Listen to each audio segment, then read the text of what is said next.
ভারতীয় সীমান্তে ভারতীয় কর্তৃপক্ষ যদি কাঁটাতারের সীমানা নির্ধারণ করতে চায় সেই বিষয়ে তো আমি এখনো কিছু জানি না, সেটা তাদের আভ্যন্তরীণ বিষয়।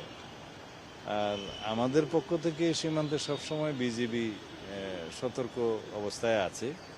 পশ্চিমবঙ্গে এটা নির্বাচন হয়েছে, এটা একটা অঙ্গরাজ্য, সেখানে সরকারের রাজনৈতিক দলের পরিবর্তন হয়েছে, নতুন একটি রাজনৈতিক সরকার গঠিত হয়েছে সেখানে অঙ্গরাজ্য হিসেবে।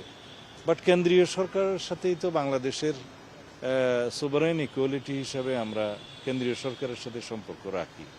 কোনো অঙ্গরাজ্যে সরকার পরিবর্তন হলো কিনা সেটা দিয়ে আমাদের পররাষ্ট্র সম্পর্ক নির্ভর করে না। আর সীমান্তে আমরা সবসময় সজাগ আছি।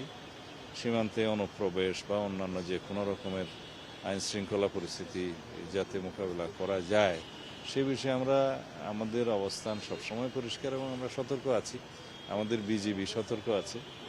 ধন্যবাদ।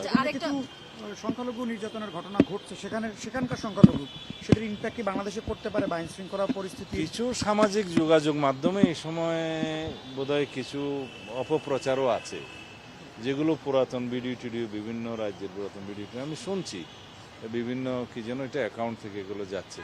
বাট সত্যিকার অর্থে এরকম কোনো ঘটনা আমাদের নজরে আসেনি, পররাষ্ট্র মন্ত্রণালয়ের কাছে সে নজরে আসেনি। আসলে তখন দেখা যাবে।